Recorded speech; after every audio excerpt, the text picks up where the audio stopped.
उनकी वीरता को भी मैं प्रणाम करना चाहता हूं। मित्रों, ये भूमि त्याग, बलिदान और भक्ति की भूमि है। ये भूमि भारतीय जनता पार्टी का गढ़ है और ये भूमि से ही राजस्थान में भारतीय जनता पार्टी की विजय पताका यहां से ही निकलती है। और इस बार भी आज मैं मेवाड़ की इस पवित्र धरती पर बोलकर जाता हूं। गहलोत जी सुन लेना, 23 में राजस्थान बीजेपी विजय के सारे रिकॉर्ड तोड़कर प्रचंड बहुमत के साथ सरकार बनाने वाली है। भाई और बहनों, मेरे युवा साथियों, मैं मोदी जी के 9 साल पूरे होने पर भारतीय जनता पार्टी ने देश भर में जो धन्यवाद यात्राएं चालू की है, इसके तहत आज मैं मेवाड़ की वीर भूमि पर आया हूं। ये मेरा 15वां राज्य है। मैं देश भर में घूमकर आया और देश भर में मोदी जी के लिए जो समर्थन देखा है, ये निश्चित है कि 2024 में फिर से 300 सीटों के साथ नरेंद्र मोदी जी प्रधानमंत्री बनने जा रहे हैं।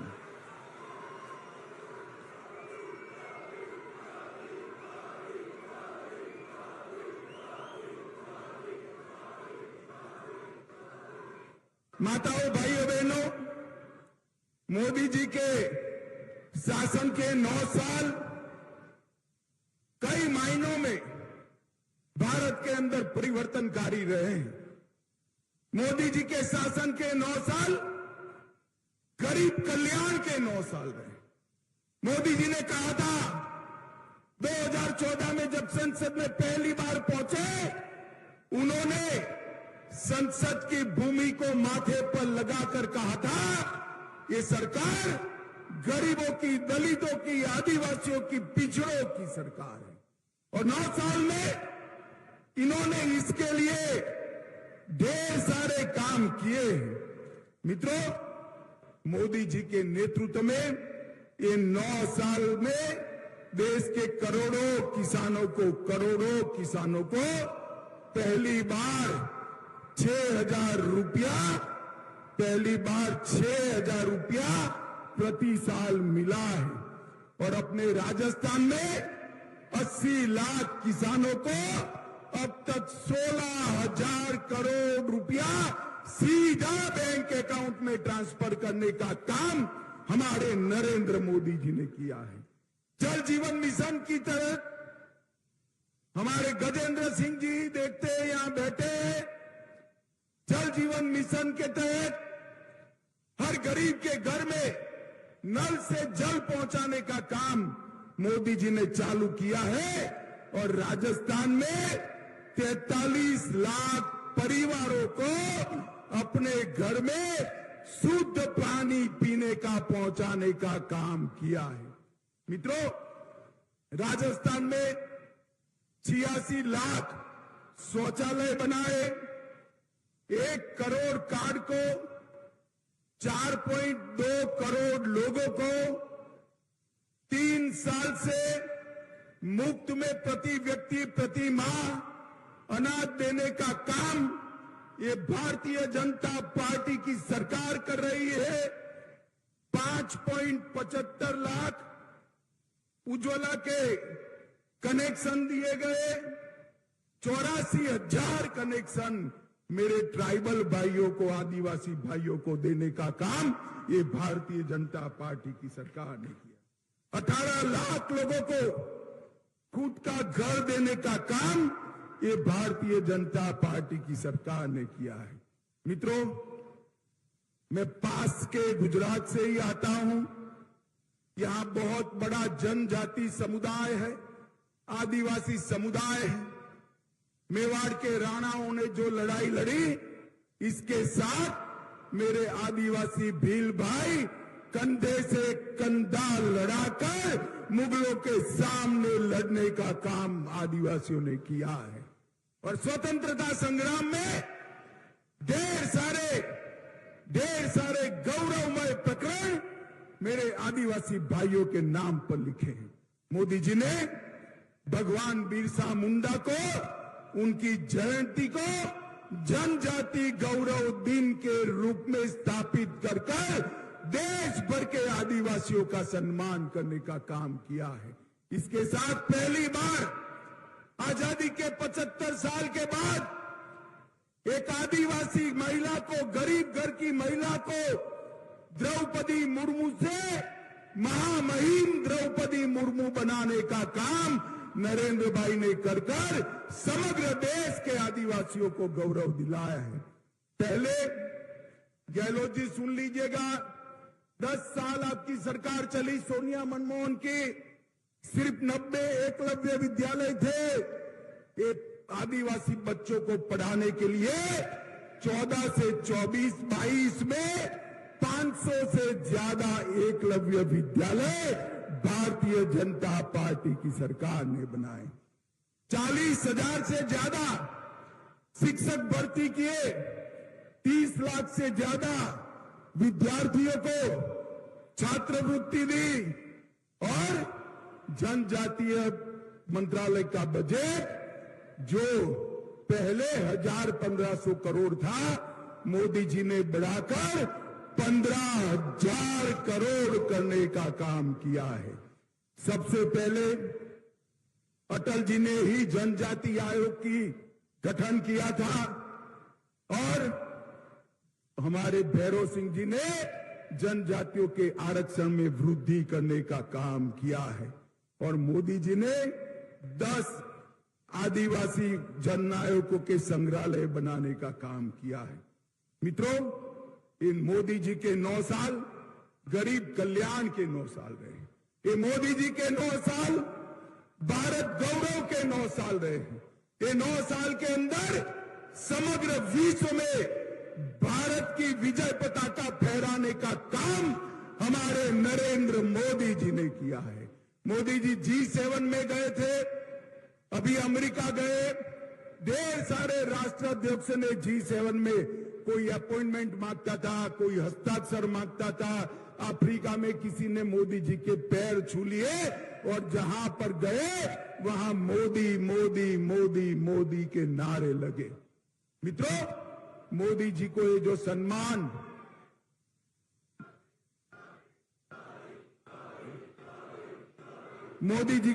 सम्मान समग्र विश्व में मिल रहा है, ये मोदी जी का सम्मान नहीं है, ये भारतीय जनता पार्टी का सम्मान नहीं है, ये मेरे मेवाड़ के भाइयों बहनों के, राजस्थान के भाइयों बहनों का और देश की 130 करोड़ की जनता का सम्मान है। मित्रों, जनता का सम्मान है।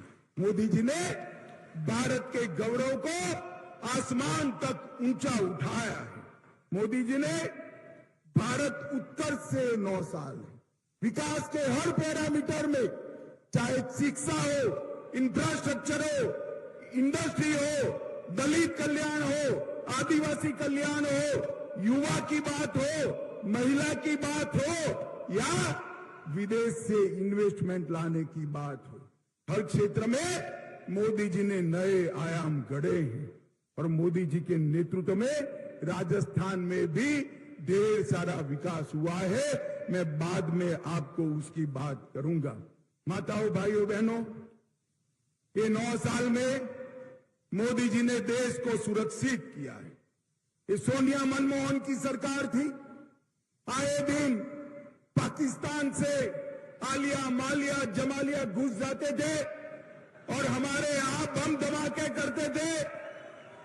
2014 में आपने 25 में से 25 सीट दी, 19 में भी 25 में से 25 सीट दी।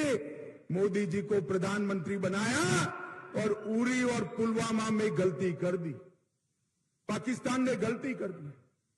परंतु इस बार मौनी बाबा मनमोहन जी प्रधानमंत्री नहीं थे, नरेंद्र मोदी प्रधानमंत्री थे। इस बार कांग्रेस की सरकार नहीं थी, भारतीय जनता पार्टी की सरकार थी। 10 ही दिन में पाकिस्तान के घर में घुसकर सर्जिकल स्ट्राइक और एयर स्ट्राइक कर आतंकवादियों का खात्मा बुलाने का काम नरेंद्र मोदी सरकार ने किया। माताओं, भाइयों, बहनों, ये मेवाड़ वालों मुझे बताओ, ये कश्मीर अपना है या नहीं है? सुनाई नहीं पड़ता है, जोर से बोलो, कश्मीर अपना है या नहीं है? धारा 370 हटानी चाहिए या नहीं हटानी चाहिए? ये कांग्रेस, सपा, ममता, स्टालिन जी, जदयू सारे इकट्ठा होकर काऊ काऊ काऊ काऊ काऊ काऊ करते। 19 में फिर से आपने 25 में से 25 सीटें दी, मोदी जी को प्रधानमंत्री बनाया। मोदी जी ने एक ही झटके में धारा 370 को 5 अगस्त 2019 को समाप्त कर। अरे राहुल बाबा कहते थे कि धारा 370 मत हटाओ वरना खून की नदियां बह जाएगी। अरे राहुल बाबा, किस जमाने की बात करते हो? खून की नदियां छोड़ो, किसी की कंकर चलाने की हिम्मत नहीं हुई है, कंकर चलाने की। ये 9 साल में मोदी जी ने देश को सुरक्षित करने का काम किया है। 9 साल में मोदी जी ने देश को विकसित करने का काम किया है। और मित्रों, मैं आपको बताता हूं, अभी अभी सारा विपक्ष के नेता पटना में इकट्ठा हुए, एक बड़े मंच पर प्रेस कॉन्फ्रेंस की। सारे लोग, मैंने भी प्रेस कॉन्फ्रेंस देखी, मैं भी बहुत साल से राजनीति में हूं। मैंने सोचा भला ये कौन लोग इकट्ठा हुए? 21 पार्टी के लोग थे। कितनी पार्टी के? जोर से बोलो, कितनी पार्टी के? ये 21 पार्टी के लोग थे और 21 लाख के घपले, घोटाले, भ्रष्टाचार करने वाले लोग वहां पर इकट्ठा हुए। 21 लाख के घपले, घोटाले, जनता को हिसाब नहीं देना है। अरे मैं इस मंच से चैलेंज देता हूं, नरेंद्र मोदी सरकार पर आज तक हमारे विरोधी भी भ्रष्टाचार का एक भी आरोप नहीं लगा पाए। मित्रों, एक भी आरोप नहीं। पर 21 पार्टियां 21 लाख का भ्रष्टाचार करने वाली इकट्ठा होकर राहुल बाबा को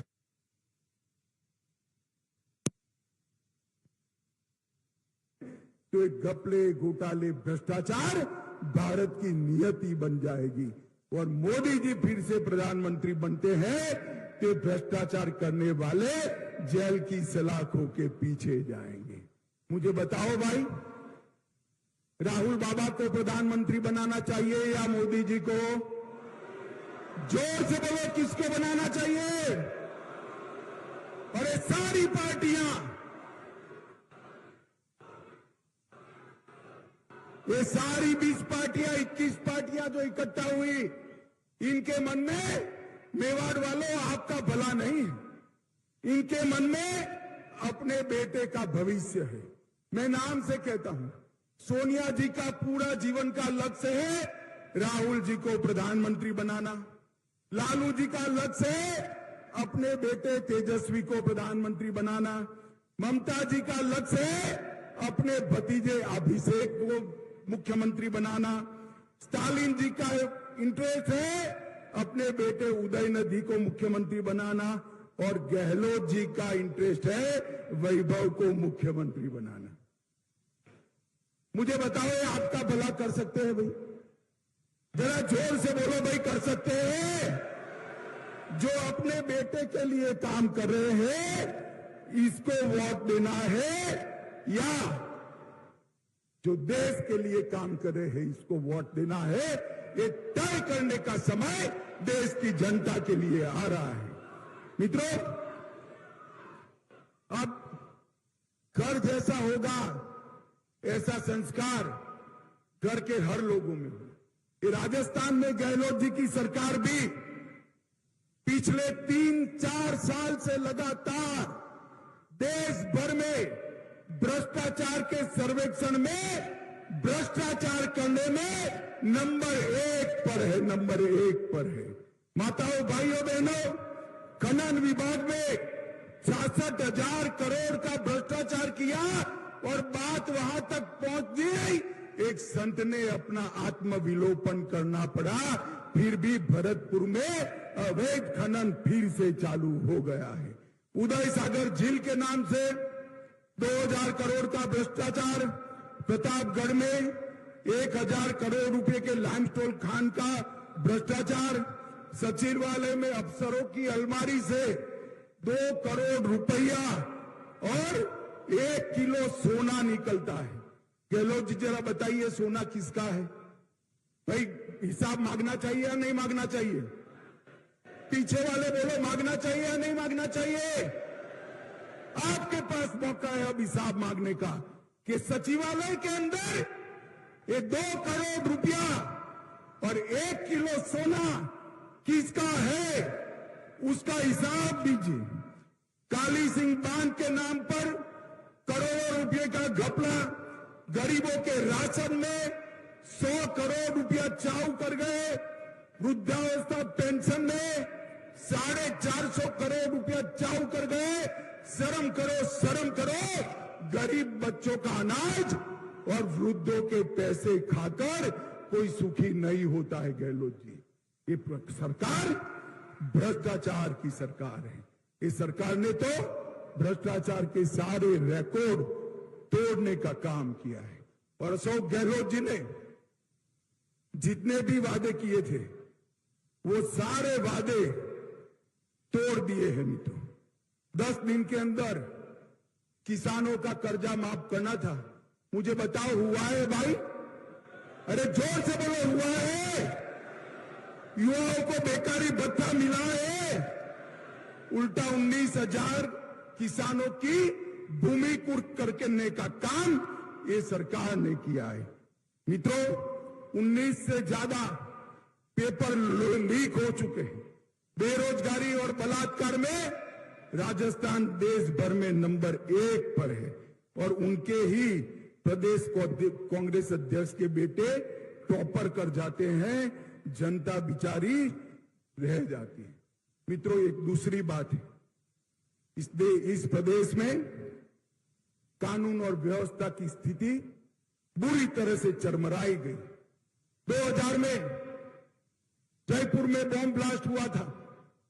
मैं उस वक्त गुजरात का गृह मंत्री था, वसुंधरा जी यहां थी। सबको पकड़ा। इनके एडवोकेट जनरल को फुर्सत ही नहीं है पैरवी करने के और सारे से सारे लोग छूट गए। 50 लोगों को मारने वाले दहशतगर्द आतंकवादी आज निर्दोष छूट गए हैं और इनको शर्म नहीं आती। और मुझे कहते हैं कि क्या किया कन्हैया लाल ने। अरे आपको पहले शर्म आनी चाहिए। माताओं, भाइयों, बहनों, बताओ, कन्हैया लाल को सुरक्षा किसने नहीं दी? जोर से बोलो, किसने नहीं दी? जोर से बोलो, किसने नहीं दी? मर गया तब तक किसकी पुलिस चुप रही? अरे आप तो पकड़ना भी नहीं चाहते थे। एनआईए ने पकड़ा और झूठ मत बोलो गहलोत जी, चार्जशीट नहीं हुई है। मैं डंके की चोट पर कहता हूं, 22 दिसंबर 2022 को चार्जशीट हो चुका है। स्पेशल कोर्ट बनाने का काम आपका है, जिससे जल्द सजा दी जाए। राजस्थान सरकार हाई कोर्ट को भरोसे में लेकर स्पेशल कोर्ट नहीं बनाती है, न तो आज तक कन्हैया लाल के दोषियों को फांसी पर लटका चुके होते। मित्रों, लटका चुके। इनको शर्म आनी चाहिए। ये वोट बैंक की राजनीति करते हैं। मैं आज इतना कहना चाहता हूं, मोदी जी ने PFI पर बैन लगाया। गहलोत जी के राज में कोटा में PFI की रैली निकलती, चित्तौड़गढ़ में रतन सोनी की हत्या होती, करौली में हिंदू त्योहार बंद कर दिए जाते हैं, संघ का पथ संचलन बंद कर दिया गया और 300 साल पुराना शिव मंदिर अलवर में ढहा दिया गया। भगवा ध्वज उतारने की हिमाकत ये गहलोत सरकार करती है। मैं आज पूछना चाहता हूं, आजादी के इतने सालों के बाद भी वोट बैंक के लालच में संविधान को साइड पर रखकर जिस प्रकार से बहुमत समाज के साथ अन्याय और अत्याचार हो रहे हैं, मैं आपको कहने आया हूं मित्रों, ये वोट बैंक की राजनीति करने वाले ही कर सकते हैं। Bharatiya Janata party vote bank की राजनीति नहीं करती है। मोदी जी के शासन में जब वसुंधरा जी थी तब भी यहां आतंकवाद पर लगाम कसने का काम भारतीय जनता पार्टी ने किया है। ये 3D से घिरी हुई सरकार है। 3D का मतलब है दंगा, महिलाओं से दुर्व्यवहार और दलितों पर अत्याचार। ये 3D से घिरी हुई अशोक गहलोत सरकार को हमने उखाड़ कर फेंक देना है। मित्रों, ये दंगा राज यहां पर हो चुका है। मैं आज आपको इतना ही कहना आया हूं मित्रों, आपके पास 2 मौके, एक आपको केंद्र सरकार भी चुननी है 24 में, एक राज्य सरकार भी चुननी, मगर एक वोट देने से दोनों काम होते हैं। तो राजस्थान वालों करना चाहिए या नहीं करना चाहिए? अरे जोर से बोलो यार, एक ही वोट देने से 2 काम होते हैं तो करना चाहिए या नहीं करना चाहिए? तो ट्रेलर पहले है, 23 में है। 23 के ट्रेलर में अशोक गहलोत सरकार को मूल के समेत उखाड़ कर फेंक दीजिए एक बार। तो 24 में अपने आप 25 सीटों का रास्ता प्रशस्त हो जाएगा और मोदी जी फिर से प्रधानमंत्री बनेंगे। मुझे बताओ माताओं, भाइयों, बहनों, मोदी जी को प्रधानमंत्री बनाना चाहते हो? ऐसे नहीं, दोनों हाथ उठाकर बोलो, चाहते हो? फिर से 25 सीट तीसरी बार राजस्थान से मोदी जी की झोली में डालेंगे? ये भ्रष्ट नकारा अशोक गहलोत सरकार को उखाड़ कर फेंक देंगे। यहां पूर्ण बहुमत की रिकॉर्ड तोड़ने वाली भारतीय जनता पार्टी की सरकार बनाएंगे। कमल के निशान पर वोट देंगे। तो मेरे साथ दोनों हाथ उठाइए। कोई इनको वीडियो बता दे तो गहलोत जी को मालूम पड़ जाएगा कि उनकी सरकार का जाने का समय शुरू हो गया है।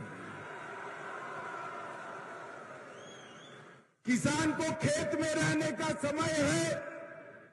मेघराज का आगमन हो गया है। मेरे आदिवासी भाइयों बहनों को भी खेत खलिहान में, छोटे छोटे खेतों में काम है। फिर भी आज जो नजारा मेवाड़ की धरती पर मेरे सामने है वो बताता है 23 और 24 दोनों में पूर्ण बहुमत के साथ भारतीय जनता पार्टी की सरकार बनने जा रही है। माताओं, भाइयों, बहनों, मैं सबसे पहले भगवान एकलिंग जी को प्रणाम करना चाहता हूं। नाथद्वारा में विराजमान ठाकुर जी को भी प्रणाम कर मेरी श्रद्धा व्यक्त करता हूं। जगदीश मंदिर, महालक्ष्मी मंदिर, करणी माता मंदिर और मां अंबा के मंदिर को भी प्रणाम करता हूं। आज मैं जब यहां आया हूं तब सबसे पहले हिंदुओं के सूर्य और जिन्होंने स्वधर्म, स्वदेश और स्वभाषा के लिए रान रान, पान पान जंगलों में घूमना पसंद किया मगर मुगलों के सामने सर नहीं झुकाया, वो वीर सपूत महाराणा प्रताप को मैं प्रणाम करना चाहता हूं। इसी के साथ मुझे बड़ा आनंद आया कि मंच पर मुझे राणा पुंजा भील की भी मूर्ति, जाजलमान मूर्ति दी गई। उनकी वीरता को भी मैं प्रणाम करना चाहता हूं। मित्रों, ये भूमि त्याग, बलिदान और भक्ति की भूमि है। ये भूमि भारतीय जनता पार्टी का गढ़ है और ये